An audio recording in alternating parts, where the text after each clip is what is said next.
They came within one win of a World Series championship last October. They spent the winter signing the most expensive pitcher in franchise history.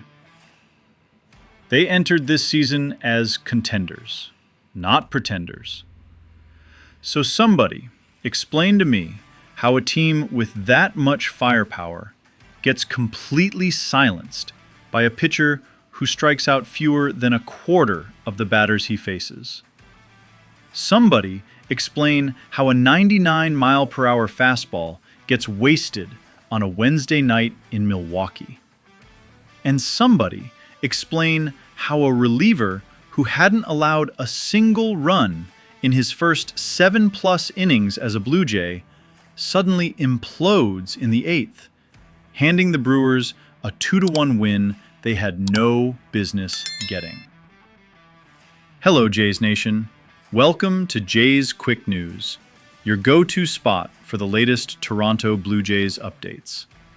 Tonight, we are unpacking one of the most gut-wrenching losses of this young 2026 season. A game that had everything working in Toronto's favor and still somehow slipped away. Dylan Cease was dealing. The defense was solid. The matchup looked perfect. And then, in the span of one chaotic inning, all of it vanished. So, what went wrong? And is there still a silver lining here? If you want the full breakdown, you are in the right place. And if you haven't subscribed yet, hit that button right now because Jays Nation, we are just getting started. Dylan Cease was dominant. There is no other way to describe what he brought to American Family Field on Wednesday. The man the Blue Jays invested 7 years and $210 million in, the largest free agent contract in franchise history, showed exactly why Toronto made that bet. Over 6 shutout innings, Cease averaged 98 miles per hour with his fastball, touched 99 on his final pitch of the night, and worked his 89-mile-per-hour slider in on lefties and away from righties with precision. He earned 9 ground ball outs. He allowed only 3 balls in play that reached 100 miles per hour or higher. And for a pitcher who set a franchise record with 12 strikeouts in his Blue Jays debut and has now strung together 5 consecutive 200 strikeout seasons, this was exactly the performance Toronto fans paid to see. On the other side, Brewers starter Chad Patrick, a pitcher with a strikeout rate in the bottom third of the league and barely more than a cup of coffee in the majors, gave the Blue Jays all they could handle. Toronto struck out just twice, made plenty of contact, and yet walked away with just 3 hits and 1 run across 6.2 innings against him. The lone run came in the first inning, when Dalton Varsho drew a walk, raced to third on a Vladimir Guerrero Jr. single, and scored on a Jesus Sanchez sacrifice fly. After that, nothing.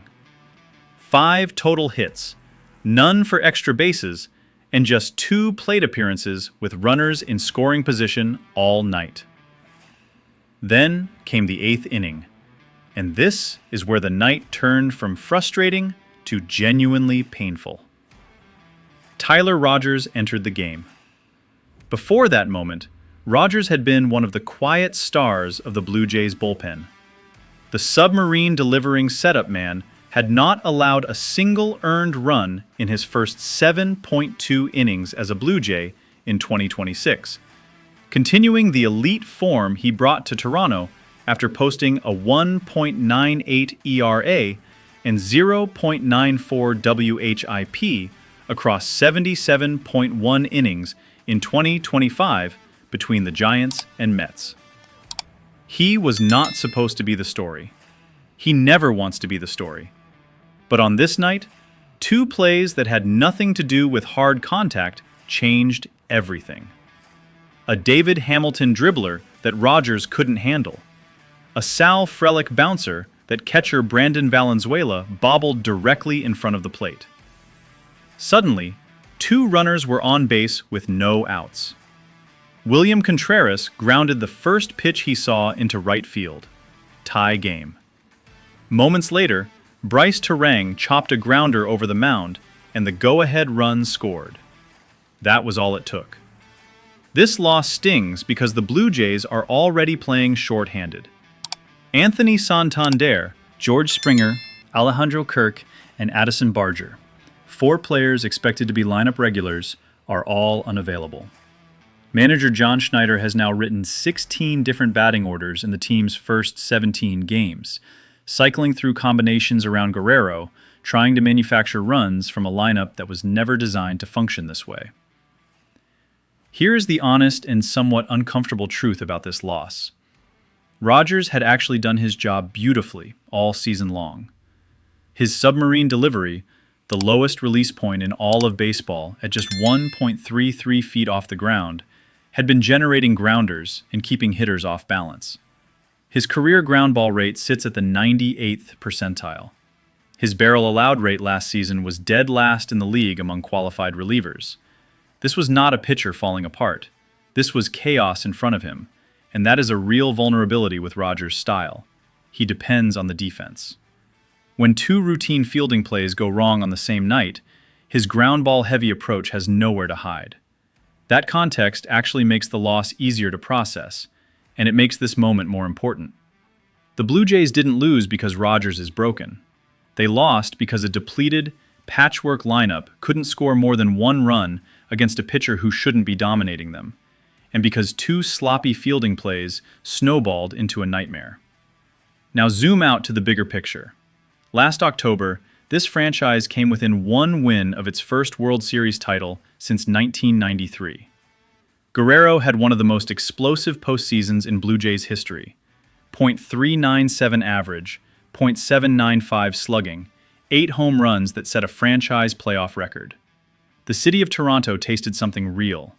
And this offseason, the organization responded by signing Cease, overhauling the bullpen with Rogers, and building what Kevin Gausman himself called the best stuff-wise pitching staff he's seen since joining the organization.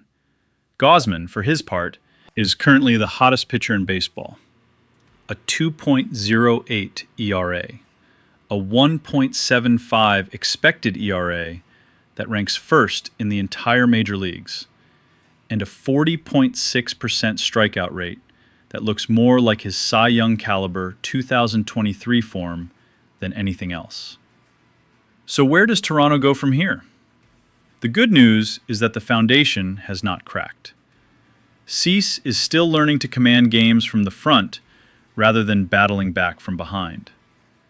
His first pitch strike percentage, 53.7% entering this outing, sits in the bottom 15% of qualified starters, and on Wednesday, he was at just 50%. That's the work. That's the next step for a pitcher with 5 straight 200 strikeout seasons and a $210 million contract on his back. Push that number closer to last year's MLB starter average of 62.6%, and you're looking at a pitcher who goes 7 innings on 90 pitches instead of 6 innings on 106. The offense will come around. Guerrero is currently batting .313 this season, and anyone who watched his October knows this is a player who rises under pressure. The injured players will return. The lineup will deepen. And when it does, when Springer, Kirk, Santander, and Barger are all back in the fold, this rotation is going to be terrifying for opposing teams to face. This wasn't a sign of a broken team. This was a snapshot of a contender playing through adversity, trying to hold the line until reinforcements arrive. Cease was brilliant. Rogers was undone by chaos, not collapse. And an offense missing 4 of its core pieces left their ace with nothing to show for a masterpiece performance. The frustration is real, but so is the ceiling of this team. So let us hear from you. How confident are you in the Blue Jays staying afloat until the roster is fully healthy? Drop your take in the comments. We read every single one. And if you want to stay dialed in on everything Toronto, give this video a like, subscribe to Jay's Quick News, and hit that notification bell. Jays Nation, we will see you in the next one.